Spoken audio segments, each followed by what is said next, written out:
Many people speak before they think. But I know the value of words. The words can make you, break you, they can heal your soul, they can damage you forever. So I always try to use the positive words in my life wherever I go. They call it adversity, I call it opportunity. They call it weakness, I call it strength. They call me disabled. They see my disability, I see my ability. There are some incidents that happen in your life, and those incidents are so strong that they change your DNA. Those incidents or accidents are so strong that they break you physically. They deform your body, but they transform your soul. Those incidents break you, deform you, but they mold you into the best version of you. And the same thing happened to me.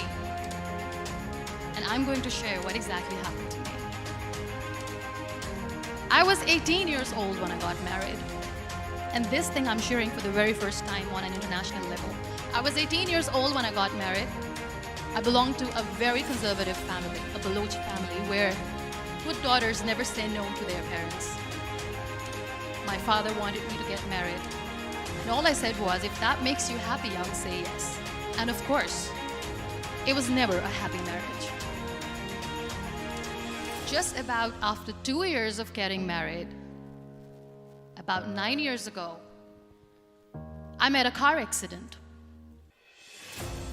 Somehow my husband fell asleep and the car fell in the ditch. He managed to jump out, saved himself. I'm happy for him. But I stayed inside the car and I sustained a lot of injuries. The list is a bit long, don't get scared. I'm perfectly fine now. Radius ulna of my right arm were fractured. The wrist was fractured. Shoulder bone and collarbone were fractured. My whole rib cage got fractured. And because of the rib cage injury, lungs and liver were badly injured. I couldn't breathe. I lost urinary bowel control. That's why I have to wear the bag wherever I go. But that injury that changed me and my life completely as a person and my perception towards living my life was the spine injury. 3 vertebrae of my backbone were completely crushed and I got paralyzed for the rest of my life. So this accident took place in a far-flung area in the outskirts of a very small province, Balochistan, where there was no first aid, no hospital, no ambulance. I was in the middle of nowhere in that toppled car.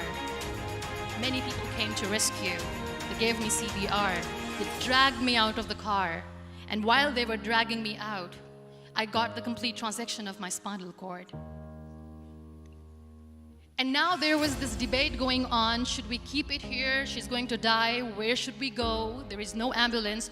There was this 4-wheeler Jeep standing in the corner of the street. They said, put her in the back of the Jeep and take her to the hospital, which is 3 hours away from this place. And I still remember that bumpy ride. I was all broken. They threw me at the back of the Jeep and they rushed me to the hospital. That is where I realized that my half body was fractured and half was paralyzed. I finally ended up in a hospital where I stayed for 2.5 months. I underwent multiple surgeries. Doctors have put a lot of titanium in my arm. There's a lot of titanium at my back to fix my back. That's why people in Pakistan call me the Iron Lady of Pakistan. Why me? Why am I alive? We all try to chase this tunnel. We all do this because we see light in the end of the tunnel, which keeps us going.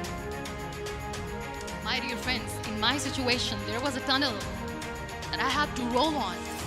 There was no light. And that is where I realized that the words have the power to heal the soul. My mother said to me, this too shall pass. God has a greater plan for you. I don't know what it is, but He surely has. And in all that distress and grief, somehow or the other, those words were so magical that they kept me going. I was trying to put that smile on my face all the time, was hiding.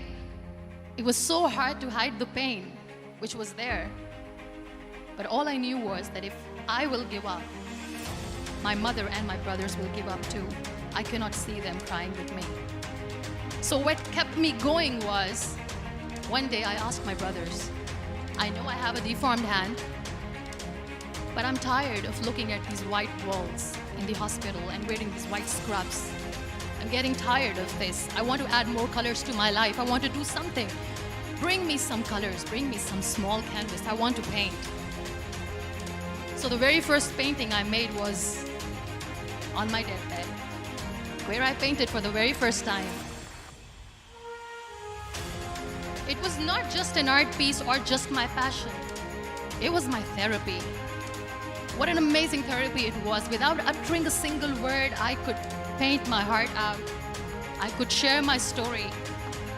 People used to come and say, what lovely painting, so much color. Nobody could see the grief in it. Only I could. And that day I decided that I'm going to live life for myself. I am not going to be that perfect person for someone. I am just going to take this moment and I will make it perfect for myself. And you know how it all began? That day I decided that I'm going to fight my fears. We all have fears. Fear of unknown, fear of known, fear of losing people, fear of losing health, money. We want to excel in career, we want to become famous, we want to get money. We are scared all the time. So I wrote down one by one all those fears. And I decided that I'm going to overcome these fears one at a time. Do you know what was my biggest fear? Divorce. I couldn't stand this word.